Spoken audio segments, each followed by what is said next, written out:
Welcome in, everybody. Welcome into the Furniss Fast Lane with Facts Not Feelings. We have made it to Friday, and not only Friday, Joe, it's Valentine's Day. So we've somehow made it to Friday. I joked yesterday, though, 100%. I woke up on Thursday.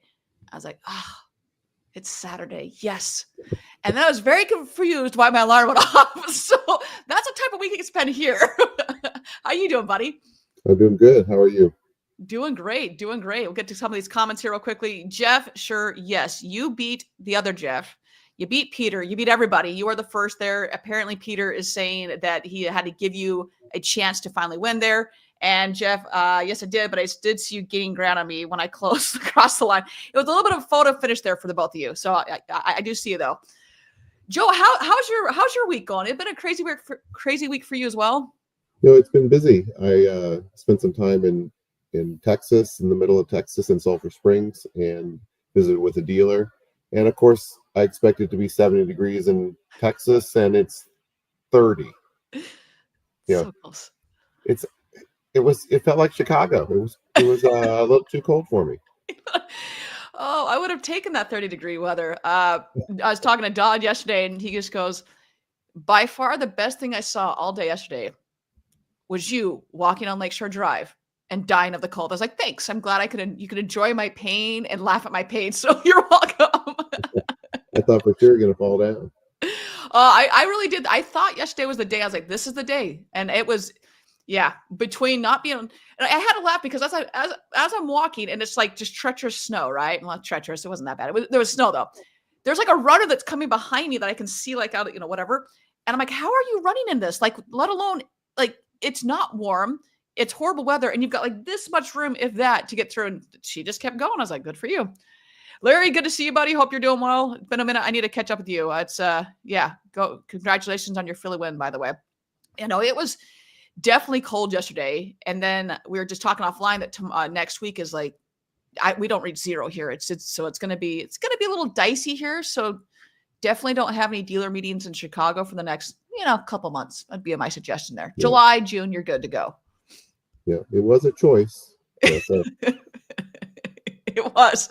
Well, I was shocked you said that Dallas, or not Dallas, but Texas was that cold. I was like, oh, okay, interesting. It's not usually that cold. So it's all good, though. I was talking, my sister is in Vegas, and I was sitting there. There's this video of this car that I don't even know how to explain it. It was something like having Chicago Fire and Med and stuff. There's a big game in Chicago we play. Is this real, or is this something off of Chicago Fire? This SUV truck is like up in a parking garage. Like it was. So I go, is this really happening out there? Has this been doctored? She's like, oh no. She goes, Brooke, there are cars. It's been raining for 24 hours straight. People don't know what to do. She goes, cars are flipped every time. I'm like, what is going on in Vegas right now? So gotta laugh about it. It's all good. All right, well, let's jump into this. Like I said, we know it's Friday. We got a little bit of a holiday weekend. People are, I'm sure at this point, running to CVS and Walgreens trying to get their last minute Valentine's gifts. So let's jump into this a little bit. Incredible episode that just dropped. And when you sent over what you want to talk about, I was like, oh, this is going to be a fun one. Because this is something that's so near and dear to both of our hearts, of just not even just, it's a vendor accountability, but just, are you a partner or are you a vendor? And we could probably talk about this for another like 2 days straight, but I'm going to start with you. What was one of your main takeaways from the show? I think my first takeaway was what you do is very difficult. So congrats to you on all you do. Thank you. We texted about it last night, and it's hard to have clear and concise thoughts and present them while on camera, I guess. It's easier, in the side conversations, certainly. But I felt the message is clear. I mean, we really need, as dealers or vendors, we need to establish what each other's needs are and try and help each other to get better. And we don't do enough of that. Certainly the transparency thing, I've been preaching that for quite some time, but partnering with someone that's going to take the ride with you, if you will. I still think 10 years is the pipe dream, right? But a long-term relationship with your vendor where you're working together to reach your combined goals. And a vendor can make money and charge, and they have every right. Yeah, it's not about the money. It's about helping each other reach common goals. Yeah, Mm-hmm. that together they are better. They're kind of like dealers in 20 group. They're all sharing ideas and they get better together. And I was actually talking to a friend about this last night. There was some back and forth with a dealer group that we all had the same client. And then seeing how the difference, because I've been on the other side where you're not working with partners, but watching everyone kind of come together and like, okay, how are we going to resolve this? Like, mistakes are going to happen.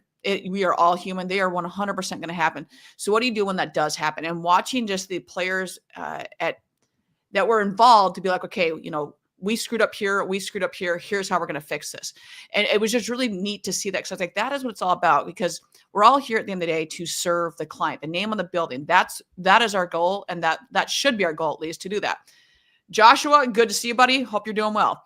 But going through and looking at that, and it's so refreshing when you have those partners that has that, versus on the flip side, there's always another side of the coin, as we all know, that you don't get access. They won't help. They're never wrong. The metrics are always up. And it's like, how is that helping anybody other than yourself? And it's not helping the client because you're not being transparent with them. You're not really showing what's going on. And you refuse to grow together. Like, at the end of the day, once again, what I go back to is that all of us should be serving the client. And that gets lost a lot of times, unfortunately. No, agreed. In watching the episode yesterday, I think another point was the fact that the education part, almost daily I get, how do I learn this? Who do I talk to? Is there a how-to guide? And there are, there's great books, there's great vendor partners, there's lots of options, but,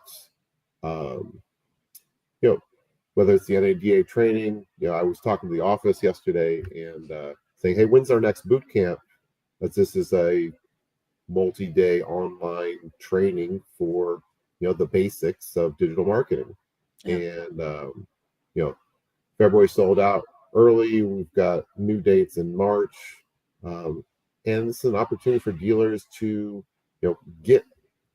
dabble in all the basics across digital marketing in the automotive space. And so I'm glad to see that there are opportunities for all the dealers to pick up these tidbits, which will help them communicate with their vendor, become more of a partner because they speak the same language. It's hard if you're speaking English and Spanish and just trying to sign language the whole thing together. And we do that often, right? And, embarrassment is a thing. So we have to, be willing to put ourselves out there. Well, just this morning, I'm talking to a group and an acronym got thrown around. I just go, I have no idea what the hell you just said. I think that I know most of them. So you got to walk me through. I was like, okay. And then you don't just have the acronyms. You've got the ones that are OEM specific. So every OEM has their own little whatever. And so I was like, I don't know what you're saying. So once you told me, I was like, oh yeah, okay. My impression was it was going to be this. And I'm going to go back to Joshua here. He mentioned about YouTube. And what I found, because I get asked that all the time, of like, hey, how can we learn? We're glad that you teach us, but how can we self-teach ourselves? And it's like, you can go and look at these things. I will tell you, every single video or educational thing I've done on YouTube is outdated. Colleen and I did one back when GA4 was starting to take off. And by the time we recorded it and it got posted, it was completely outdated. Right. So I just, you just have to be in it and continually be in it. Whether it's, hey, there was a change overnight. Like, I logged in and all of a sudden it's different now. Like, what the heck happened? Like, it just happens so frequently that all of a sudden there's a new little option here. Like, we all have our people that we follow, be like, oh, if I don't catch it, I know that these 3 other people are going to catch it. So also use your network especially LinkedIn's a great place for it as well. Peter, I see you heard that this morning, either you're a vendor or a partner, not both. It resonates as either you're selling or helping. And that was something I kind of touched on a little bit yesterday as well, is that being on the dealer side, you could quickly pick out who the vendor versus a partner was, right? Yeah. From the vendor side or vendor partner side, if you don't have the partner in that dealership, you are not going to be successful. I see too many times that the ad agency will then be blamed over something that may not be their fault. Whether that's, I always use the example, hey, the ad copy is great, the landing page is great, your process in-house sucks. I also want to point out is that if you're blaming your ad agency because the marketing is not working, and especially with paid social, and I go and look at your Facebook page, and there's like one post that's an OEM post every month about selling a vehicle or about a price. What do you expect your ad agency to do? Like there's a reason why it's not doing as well. And that's honestly, you got to look internally and call the baby ugly, and your baby's ugly. I'm sorry. Bleeding edge. You're right. Basics never change. And amen. Amen. Right. Joshua, 100%. But that's something that I think that too often is, looking at both to say, okay, is this a working as a partnership? Which one, where can we better optimize? And then a lot of times it will be the ad spend or the, hey, why are we sending this traffic to a page that has nothing to do with it? Okay, let's look at that. But if it is, also have an open mind to be like, hey, we all can learn from this. We're all going to make mistakes. So where's that area of opportunity? Right. No, agreed. 100%. The other thing I like that we talked about was like going through and asking those questions beforehand of, hey, how can we best set ourselves up for success with these, whether it's a changing of vendors or a vendor partner or changing of whatever, or, hey, I want to keep this relationship long-term. How do we make that happen? And too often we go in blindly with the red shiny object syndrome of like, oh, I just need this. We just, we went to a conference or we went to whatever. Oh, I need this. Okay. But who does every single person know about this? And I know we talked about this, but I figure you probably want to talk about this a little bit. I think it's difficult. Hey, Brian, how are you, sir? It's fun seeing, the right parties drop in and say, hey. I'm sorry, now I've completely lost my train of thought. That's the whole point, is that usually about the time that Brian Ortega comes in is when the show goes off the rails. So it's like right on cue, Joe. Don't even worry about it. Brian, congratulations. You did it again, buddy. No, so like going back and like asking those questions, because too often for me, it's the dealer may not know the right questions to ask, or the agency, whatever, insert whatever here, their job is to sell you, just as your job is to sell the vehicle. The customer needs to ask questions about whether the vehicle is going to be the right fit for them. You need to ask your soon-to-be vendor partner, is this the right fit for us? What does success look to us? And it's so often, it's just, we just jump in like this and hope that everything's going to work out okay. And it's not going to work out okay for anybody. No, absolutely right. And before you even jump in, I think the first thing you have to do is establish, how do you measure success? That's kind of been my mantra all year, is when I'm talking to my 20 groups or dealers, it's like, you're going to do this. Okay, great. How do you measure success? What does it look like? Is it just an increase in traffic? Is it more sales? Is it more service ROs? There has to be something that you can tie to it so you can measure it to see if it's working or not. And then you can talk about those results. This way, the vendor knows what your goals are, and you've established what your goals are, and you have your measuring stick so you can determine, whether that was successful or not. Why are you continuing? If your measuring was, I want to get more leads, and they delivered them, but you didn't sell any more cars, it's not the vendor's, fault there. And you made that point in the episode. The results, it takes a team. It doesn't take just one vendor that's going to have the silver bullet that's going to come in and just make everything improve. Amen. Right. So it's a combination. And too often it's, yes, at the end of the day, for most dealerships, not all, their goal is, I want to move more metal. So do I move more vehicles? Do I have more ROs, dollars per hour? Right. However, while that is the normal case, I have done this not too long. I've done this long enough to know that is not always the case. I have some that will say, no, the only way that we deem success is if we beat store ABC. That is it. We don't care about anything else. Oh, okay. So now I know, once again, that's a way different than something else. So we always don't have control of what your competitor is doing, but as long as they sell more than that, they don't care about anything else. Or, hey, I've got to reach, to block whatever it is and start here. But knowing what success looks like, and then I want to say it was Stephen Apicella that said this. Great human being with an incredible product, that he's like, hey, don't just hold that to yourself. You've got to let everybody know, not just at a agency level and a vendor partner level, but everyone, hey, our goal is this. This is our, almost like a mission statement, is that this is where we want to strive. And then celebrate it. Every time you get closer to the goal, celebrate it. But you can't just tell one person and then not tell another person. And so they're thinking, oh, I need to sell this this person's like, oh no, I need to do this. And then you're all rowing the boat in different directions, and that will not go well at all. Agreed. Yeah. Yeah. So that was definitely a fun one for me, that just like going through and knowing what success looks like to every single person. So then you can get on the right one. To Right. follow that up, we talked about a little bit how it's not just in the beginning. There's a lot of turnover in our industry. So are we having that conversation again with the employee, manager, agency, whatever it may be, that the vendor partner? Are we continually having those conversations? Because our goals can change, and it Right. happens all the time. Hey, we reached this goal. Okay, now what's the goal? Okay, we're going to Right. strive for this. So continually having that conversation and education with all parties involved. No, agree. And the funny part is it changes on both sides. It changes on the dealer side, which is what you were referencing, where we have turnover in the store, but the vendor partners have turnover as well. The good reps, they get promoted. We have mergers and stuff like that. We touched on those items, but it's almost like you need that new on board, so everyone knows, the new parties, if you will, are all on the same page, and they both know what the goals are. And the vendor goals are not the same, but they need to be the same as the dealer goals. They need to understand what they are so they can try and attain them. Amen. I this is going back years ago. I can't even tell you when it was. And I had this conversation with I think it was a website provider, and she was just saying, she's like, I've just been yelled at. And I go, for me, I just don't understand that. Like, whether you're in the dealership or on the vendor partner side, if you want something done, you're going to have to go through that gate of whether it's the website provider, the performance manager, the support team, whatever it may be. And before you go and cast blame, point fingers and say, hey, oh, it's your fault, let's do our due diligence to see what exactly happened. But to go at somebody and just rip them apart because of something failed that's out of their control.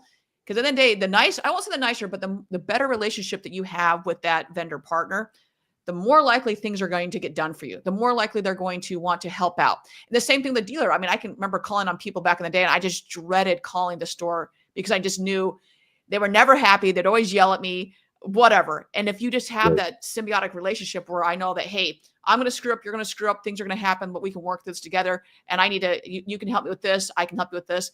It's like those, I remember being in the dealership and be like, oh, we just love, not to like say I'm awesome. Well, I am awesome. That being said, they're like, we don't have to, you're on top of it. Like, I know if there's something new, we can bring it to you. But also, I just, once again, slow down before you start placing blame on people. Yeah. You have to actually use the vendor's offerings in order to see Jeff, you're talking crazy talk right now. What are you talking about? We're going to pay for a product for 17 stores and not use any of them? What? That never happens. We look at the report once a month. That's all we need to do, right? Oh, the best is like you can log in and see when they've like who's logged in, the activity. They're like, oh, we look at it all the time. I was like, Oh, no, you don't. You haven't opened anything in a year. Try again. isn't that the case? Oh, more times I can count. So, all right, we've covered a lot of things. Any other takeaways we're missing here? You know, let's see. Nothing. I don't know that anything specific is coming to mind at the moment. I think we talked a lot about training. We talked a lot about the onboarding piece or re-onboarding. We talked about building that relationship and setting some goals together, and that we certainly talked about transparency and the need for transparency, and instead of trying to hide details from the dealer because their proprietary secret sauce might get out to someone else. God forbid. Yeah, that'd be horrible because we're all not doing the same damn thing. Probably not. Yeah. But I think in reality, vendors want to help. A lot of times, the dealer doesn't ask, or maybe they just don't know what to ask. Yeah. And so we have to draw that out, try and figure out what's the right question to ask so that they will tell me how they're feeling, what their goals are, how to make this better for them. And, so it's a combination. This is true. Brian, you're going to have to help me on this one, buddy. You didn't talk about your favorite pizza topping yet. Like, I know it's been a long week. Have I done this in the past and not know I've talked about my favorite pizza topping? It's a very possible, Brian. So help me on this one because, yeah, like I said, I thought yesterday was Saturday. So that is where we are at this point of the week. But no, I would say if we're going to go on pizza toppings, I mean, I'm a cheese person. And it doesn't matter if it's deep dish or we've got Roberts, which is like nationally ranked. It's like a Italian, like almost a Napoleon Dynamite. That's no Neapolitan. So close, so close. Neapolitan pizza, awesome. And I love their. I'm a margarita cheese person. I can do other toppings, but what's your go-to? I've shifted to a thin crust ham and pineapple. I know it's weird and it's like a pizza cracker, but it's less dough and more topping. So yeah, works for me. Not your deep dish. Yeah. Now that was one good thing that it came out of COVID for me was I decided to like learn how to make handmade pizza. So like made the dough, made everything. And it's like they're really like the margarita, really thin crust ones. And they are tasty, but they're a lot of work to make, but they are very, very good. Next time you're out here, we will not go to deep dish because that's a lot of lasagna or pie or whatever you want to call it. Well, you can only have one piece then, right? Because there's yeah. Well, yes. The problem is like when I go to like a pizza place, I was like last night, I was like, all right, I'm gonna do pizza. I was like, no, got done with the gym. I was like, oh, no, I'll eat healthy. I was like, all right, tomorrow, that's what we're gonna do. And that now it's not happening. I'm going doing other stuff. But Brian, so no jalapenos. No, buddy, I'm a wimp when it comes to spice, which is crazy. My grandmother was born in Mexico, and I like spice. I just can't really do a lot of spices, to say the least. I have told clients they may not realize how valuable we are until the first problem comes up. Yeah, that's also true. Brian, I almost thought you were going to say like avocado or guacamole for your love of avocado. That's what you want in yours. So you just never know. Never know. All right. So I think we've covered the majority of the things. If you take nothing else away from the episode, whether it's this live one or the podcast, strive just to be a vendor partner and actually partner with someone. And if you're on the dealership side, choose those companies that are in fact partners. A partner is never going to say to you, you cannot access your own data. That is such ludicrousy. And I'm so damn tired of hearing about it. Like it is the dealer's data at the end of the day. I don't care. You work for the dealer. So dealers, if you're in a spot right now where you don't have access to your data and you're reliant on XYZ proprietary dashboard that you don't even know how those numbers are being pulled in based on what they're telling you, you cannot hold somebody accountable. So partner with people that really, truly do have your best interest in mind. Yes. Are people going to sell you? Yes. Just as you sell a vehicle, that does not mean that you're going to be a scumbag and take the customer for all they're worth. I'm not saying there's scumbags out there, but just please partner with people that have your best interest in mind. That is, and if you don't, just keep reaching out to me because that's what I do. I think the vendors need to make sure that they ask those questions, right? Mm-hmm. How do you measure success? What's important to you? What do you expect out of this relationship so that they can try and deliver? Mm-hmm. It's okay for your data to show that you had a bad month because every store has a bad month. It can't always be better than last month. That's not possible. And so if you just keep pumping them up and giving this false information, then we're not getting better. Because a lot of the times it takes a failure to really find how to be successful and really get better. And we learn from those failings as we make adjustments. The adjustment shouldn't be, I have to fire my vendor because we failed. It should be, we work together to figure out this was not the right technique. Let's shift and make some adjustments. I love that so much because we are so quick to pull the plug on someone. Yeah. And unless there's data to support that, just slow down because the ramp up period now you're going to have of trying to redo everything, it's going to, your minimum probably 90 days out, whatever that change is going to be. I don't care, small, big, whatever, your minimum 90 days out. And is it really worth it if they are a true partner and they're there just to say, hey, we tried this. And also I'll say, set the stage. Cause who was I talking to? Like, oh yeah, the store ABC, this is our pilot test tube baby. Like we know that we're going to do random stuff with them, but they also know up front that this may not work. But what we're going to learn is that this did not work. So have that conversation beforehand to set the stage that this we don't know, but we're going to find out because you don't know until you've taken that step. Sure. Chi-town deep dish or pub style? You go pub. So see, this is where I get a little, and Jeff lived in Chicago for a hot second. I do like deep dish. I just have to have a big appetite because it's a lot of freaking food. So I do like I like New York style pizza. I like the pub style, tavern style. I really like them all. What is pub style versus what is pub style? I think, Jeff, are you saying like tavern style where it's in the chopped and cut in squares? I'm guessing that's what you mean. I'm not sure. I just assumed it was tavern style. I've never heard of pub style. We're gonna go with tavern. Tavern's good too. There's some really great places out here for tavern, but I like the wood fire. There's a couple of great wood fire places, and then it's like there's one just literally like a block from me. Absolutely. They're all good. It's pizza. At the end of the day, it's pizza, and pizza makes everybody happy. Like, let's be honest, the world can come together with that. We all love pizza. So, oh yeah, okay, it is. It is tavern style. There we go.